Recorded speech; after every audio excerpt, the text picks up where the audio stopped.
오늘 우리에게 주시는 하나님의 말씀은 예레미야 18장 1절로 11절 말씀입니다. 찬양 후에 우리 허춘호 집사님께서 봉독해 주시겠습니다.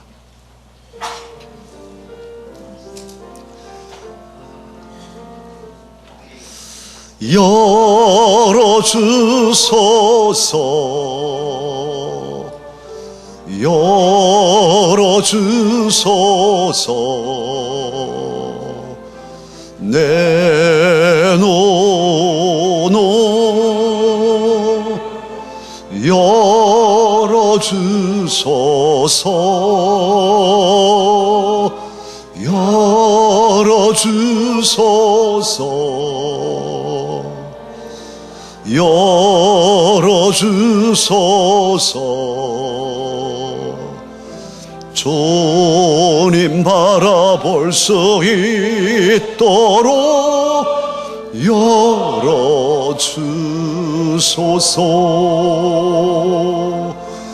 열어주소서,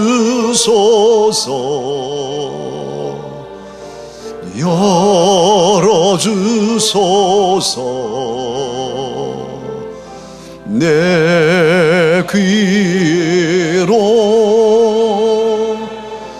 열어주소서,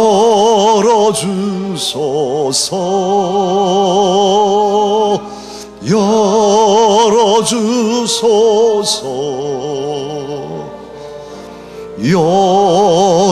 열어주소서. 주님 말씀 들을 수 있도록 열어주소서.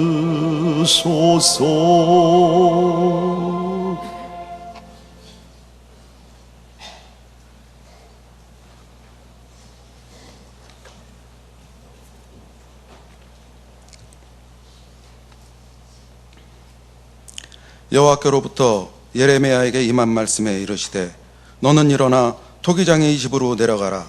내가 거기에서 내 말을 내게 들려주리라 하시기로 내가 토기장의 집으로 내려가서 본즉 그가 농로로 일을 하는데 진흙으로 만든 그릇이 토기장의 손에서 터지매 그가 그것으로 자기 의견에 좋은 대로 다른 그릇을 만들더라. 그때 여호와의 말씀이 내게 임하니라. 이르시되 여호와의 말씀이니라. 이스라엘 족속아, 이 토기장이가 하는 것 같이 내가 능히 너희에게 행하지 못하겠느냐. 이스라엘 족속아, 진흙이 토기장이 손에 있음같이 너희가 내 손에 있느니라. 내가 어느 민족이나 국가를 뽑거나 부수거나 멸하려 할 때 만일 내가 말한 그 민족이 그의 악에서 돌이키면 내가 그에게 내리기로 생각하였던 재앙에 대하여 뜻을 돌이키겠고, 내가 어느 민족이나 국가를 건설하거나 심으려 할 때 만일 그들이 나를 보기에 악한 것을 행하여 내 목소리를 청종하지 아니하면 내가 그에게 유익하게 하리라고 한 복에 대하여 뜻을 돌이키리라. 그러므로 이제 너는 유다 사람들과 예루살렘 주민들에게 말하여 이르기를 여호와의 말씀에 보라, 내가 너희에게 재앙을 내리며 계책을 세워 너희를 치려하노니 너희는 각기 악한 길에서 돌이키며 너희의 길과 행위를 아름답게 하라 하셨다 하라. 하나님 말씀입니다.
아멘.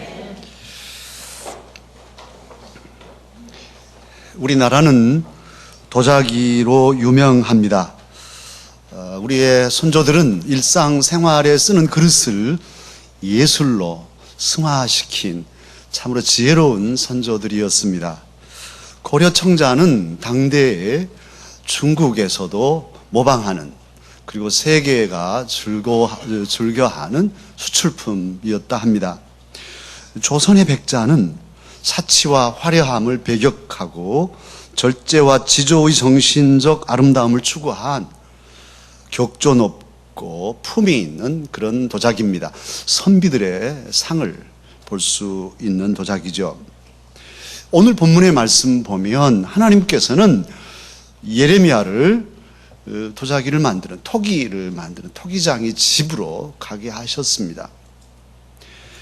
토기는 도자기와 다르죠. 토기는 초기에 이제 그릇인데 흙으로 빚어서 약 500도 되는 그런 낮은 온도로 구워낸 그릇입니다. 도기는 그 토기를 한 번 더 잿물에 이렇게 잿물을 발라서 초벌구이하고 잿물을 바르고 이제 다시 한 800도 이상 되는 불에 구웠을 때 도기가 되고, 또 자기는 1100도 이상 고열로 이렇게 구워낼 때 자기가 되고, 그래서 도자기 이전에 토기였는데 에레미야 시절에 토기를 만드는 그 장인의 집으로 하나님은 하나님의 선지자를 보내셨습니다. 왜 보내셨을까요? 그 이유가 오늘 2절에 기록되어 있습니다. 보내신 이유는 내가 거기에서 내 말을 너에게 들려주겠다, 그렇게 말씀하십니다. 아니, 말씀하실 때 그냥 아예 한꺼번에 다 하실 일이지, 아니 지금 말씀하시면서 토기장이 집으로 내려가라, 그러면 거기서 내가 너에게 말하마, 이렇게 말씀하시는데요, 예레미야는 그곳에 갑니다. 사랑하는 강서가족 여러분, 예레미야가 그 토기장이 집에 가서 토기를 빚는 토기장이를 보았을 때 5절, 그때 여호와의 말씀이 예레미야에게 임하였습니다. 할렐루야. 사랑하는 강서가족 여러분, 왜 우리들이 성전에 모여서 예배할까요? 오늘 집에서 그냥 스마트폰으로도 볼 수 있고, 요즘에는 얼마나 좋은 세상인지요. 설교 머리도 안 빠진 더 미남인 목사님 설교들 다 골라가면서 들을 수도 있을 텐데 왜 와야 합니까? 왜 여기에 예배당도 뭐 이렇게 화려하지 않는 우리 강서교회 예배당까지 여러분 왜 우리가 와야 할까요? 예배는 영화 감상이 아니고 음악 감상이 아니기 때문입니다. 예배를 통해서 우리는 하나님을 만나야 하기 때문입니다. 예배는 그러기에 영적인 사건입니다. 하나님을 만나고 말씀을 경험하고 사건이 이루어지는 것이죠. 하나님께서는 어떤 일을 찾느냐 하면 예수님 말씀하시잖아요. 예배 이전에 예배하는 사람, 예배 드리는 사람을 찾으시는 분이 하나님이셔요. 지금도 우리가 예배를 드리지만 참으로 온전한 예배를 누가 드리냐고 주님은 찾고 계셔요.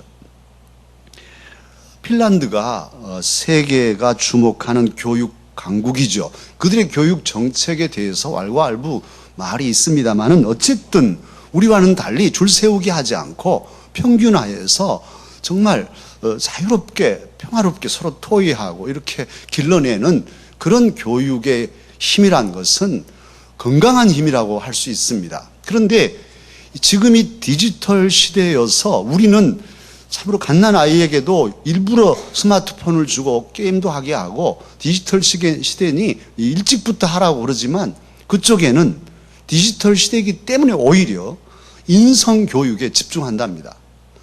눈을 맞추고 서로 대화하고 그리고 악기를 다루고 뜨개질을 하고 이런 문화 창조적인 예술적인 이런 인성교육을 집중해서 디지털 시대의 여러 가지 정보들을 융합하고 통합할 수 있는 그런 기본적인 재능을 어렸을 때 기르는 그런 교육을 하고 있습니다. 우리 강서 가족들도 자녀들을 기를 때 뭔가 원칙을 가지고 정말 지혜롭게 하나님이 뭘 기뻐하실 것인가를 생각하면서 교육을 이 시대의 흐름 따라가지 말고 유행 따라가지 말고 어떤 소신 있게 자녀들도 길러야 할 것입니다. 그런데 사실 영성 교육은 더욱 몸과 마음으로 눈을 맞추고 만남으로 되어져야 할 것입니다. 온 몸과 온 마음을 기울여서 찬양하고 기도하고 온 마음과 온 몸으로 하나님의 말씀을 듣는 것, 이게 필요합니다. 오늘 예레미야 보십시오.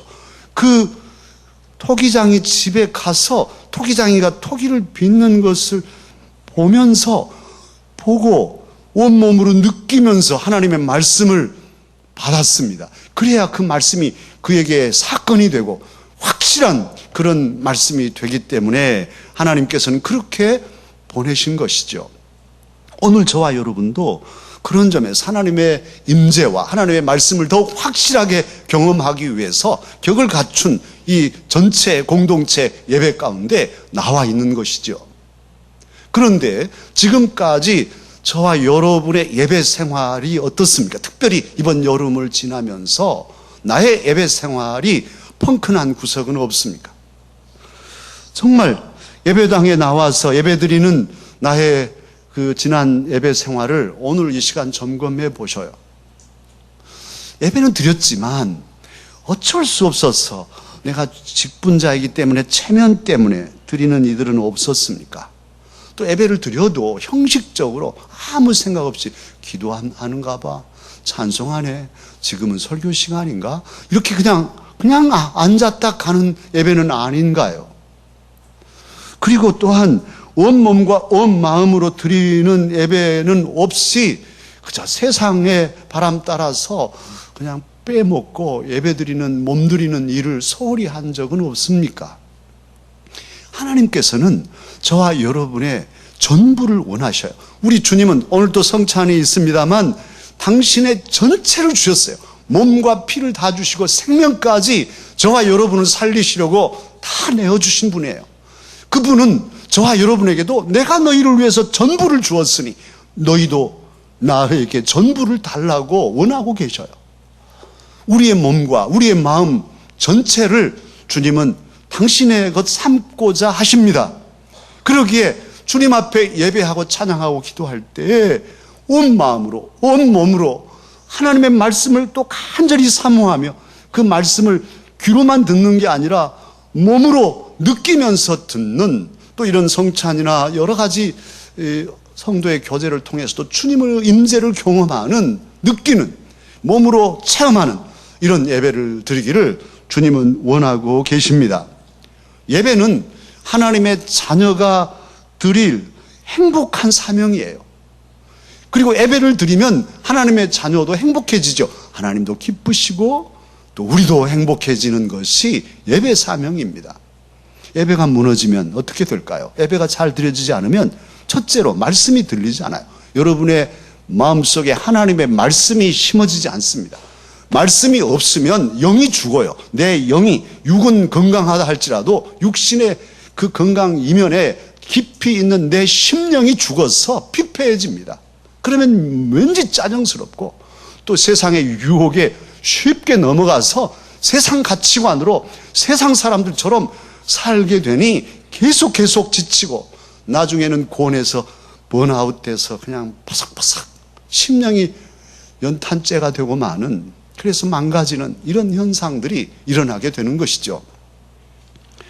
그런 점에서 예레미야 시대에 하나님께서는 예배를 회복하도록 예레미야를 통해서 말씀하셨고, 오늘 이 시대에 저와 여러분에게도 예레미야를 통해서 또 이렇게 여러분 담임 목사를 통해서 저와 여러분에게 다시금 말씀을 주고 계십니다.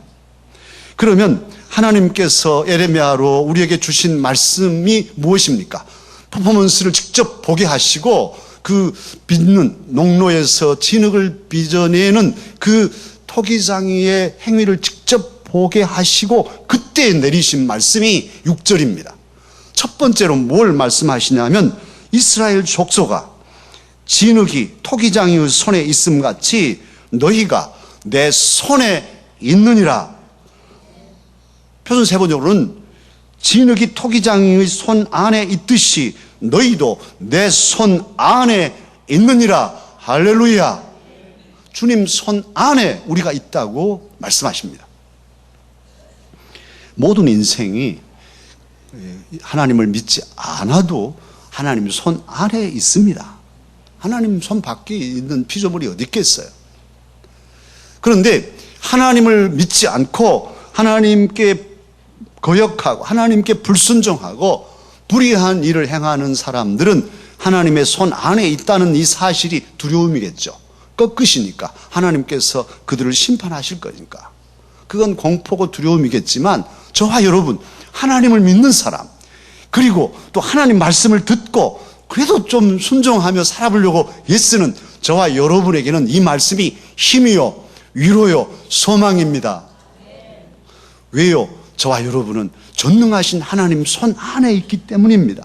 전능하신 하나님께서, 자비하신 아버지께서 우리를 손으로 붙드시고 잘 빚어서 아름다운 그리스도인이 되게 하실 것이기 때문입니다. 그러기에 이 시간 저와 여러분은 믿음으로 이 말씀을 받아야겠습니다. 아, 나는 전능하신 하나님의 손 안에 있네. 전능하신 아버지 하나님, 내 인생 전부가 아버지 손에 있음을 믿습니다. 자비하신 아버지 하나님, 내 살고 죽는 것, 나의 모든 인생, 지금까지도 함께 하셨지만 나의 모든 미래의 모든 삶이 주의 손에 있습니다. 그러니 주님, 나를 빚어주시고 나를 주님 귀한 그릇으로 써 주옵소서. 이 고백이 이 시간 저와 여러분이 드릴 고백입니다. 우리 인생을 손 안에 쥐고 계신 하나님은 중요한 말씀을 또 하나 하십니다. 그것이 8절로 10절 말씀입니다. 지금까지 잘못 살았어도 그의 악에서 돌이키면, 잘못된 삶을 살았는데 이 말씀 듣고 깜짝 놀래가지고 내가 잘못 살았네, 하나님 용서해 주세요 하고 돌이키면, 하나님께로 회개하고 돌아오면 하나님께서 재앙을 내리시려고 이제 저 녀석 안 되겠네, 재앙 줘야겠다 하고 벌을 주시려고 이렇게 재앙을 준비하셨다가도 하나님도 뜻을 돌이키시겠다는 거예요. 세상에 하나님은 한 번 작정하시면 신실하신 하나님, 모든 걸 그대로 지키신 하나님이신데 이 재앙을 내리는 일만큼은 뜻을 돌이키신대요, 하나님께서도. 그리고 9절을 보면 요한은 반대로 하나님 보시기에 아, 참 저 녀석은 내가 복을 줘야겠어 이렇게 하고 복을 주시려고 막 하는데, 아이고 하나님 말씀도 안 듣고 갑자기 변해가지고 교만해가지고 하나님 보시기에 악을 행하네요. 그러면 복을 주시려고 했다가 그 복을 돌이켜서 안 주시겠다는 거예요. 이게 하나님 말씀입니다. 참 하나님은요 인격적이셔요. 우리가 하나님 마음 닮았어요. 하나님 그런 마음, 잘못하면 벌을 내리시고 뜻을 돌이켜서 복을 그냥 거두시고 회개하면 복을 내리셔서 재앙을 거두신다고 말씀하시잖아요. 그렇기 때문에 이제 해야 할 일이 11절입니다. 어떻게 하라고 하시냐? 이렇게 할 것이니 그러므로 너희들이 할 일이 있는데 두 가지입니다. 너희는 각기 악한 길에서 어찌하라? 악한 길에서 어찌하라 합니까? 돌이키라 합니다. 돌이켜서 바르게 서라는 거예요. 악한 길을 가다가 이 말씀 들었으면 빨리 돌이켜서 돌아오라, 바른 자리로. 그리고 두 번째는 너희의 길, 가는 인생길, 또 사명자로서 가는 사명길, 이런 길을 아름답게 해라. 그리고 그 길을 가면서 너의 행동, 또 말과 행동과 생각까지도 아름답게 가져라. 그렇게 오늘 말씀하고 계십니다. 인간은 진흙이지만 우리 이 진흙 같은 우리들이 일반 토기가 아니죠. 우리에게는 지정의가 있어요. 하나님께서 그렇게 진흙을 빚으실 때 우리에게 생기를 불어 넣어 주셨어요. 그래서 우리의 자유의지가 있단 말이에요. 하나님은 또 어떤 토기장이시냐 하면 그냥 토기장이가 아니시죠. 하나님은 완전한 토기장이셔요. 해리포터 마술하는, 마법하는 그 소설이 인기를 끌었는데 그 포터, 이게 토기장이에요. 성씨가 포터예요. 하나님께서 포터셔요. 토기장이죠. 그러나 디바인 포터, 이 신령한 거룩한 그 토기장이로서 우리 진흙을 빚으시는 분이시죠. 그게 하나님이셔. 그런데 하나님은 우리를 완전하게 빚어 놓으시지만 우리들이 의지를 가지고 비틀어져 가지고 자기 마음대로 어떤 모양을 가지려고 하니까 하나님께서 깨버리시고 부셔버리신다고 말씀하시고 있어요. 하나님은 저와 여러분이 전체의 삶을 하나님 손에 맡기기를 원하십니다. 주님이 이렇게 빚어주시면 아멘이고 저렇게 빚어주셔도 감사하고 이렇게 온전히 삶을 맡기라고 이 시간 말씀하고 계십니다. 참 겸손히 내 자신을 맡겨서 잘못된 길에서 돌이키고 더 아름답게 사명길을 가라고 그런 아름다운 삶을 결단하라고 오늘 저와 여러분에게 주님은 말씀하고 계셔요. 사랑하는 강석학 여러분, 저와 여러분 중에 허물 없는 사람이 어디 있겠습니까? 누구입니까? 저도 허물이 많아요. 하나님 앞에 엎드리면 그냥 늘 죄송합니다. 하나님 죄송합니다. 불쌍히 여겨주십시오. 주님 은혜 아니면 살 수 없습니다. 하나하나 다 부족한 것 뿐이니까. 여름을 지나면서 참으로 우리 모든 강사역들 정말 힘들고 지쳐서 주님께 더 충성하지 못하고 더 기도하지 못하고 하나하나 생각하면 부족함이 많잖아요. 오늘 이 시간 이제 새롭게 오늘 주신 말씀을 생각하면서 돌이키라. 그리고 너의 길과 행위를 아름답게 하라 하는 이 말씀을 기억하면서 무뎌진 나의 예배 생활을 회개하고 다시금 다짐하십시다. 내 평생에 참으로 하나님께 드리는 예배는 온 몸과 온 마음으로 드리리라 결심하고 또 우리의 또 삶이 하나님께로부터 멀어졌다면 다시금 다짐하고 이제 더 주님 가까이 주와 동행하며 살기를 이 시간 결단하는 기도를 드리십시다. 다 함께 기도하겠습니다.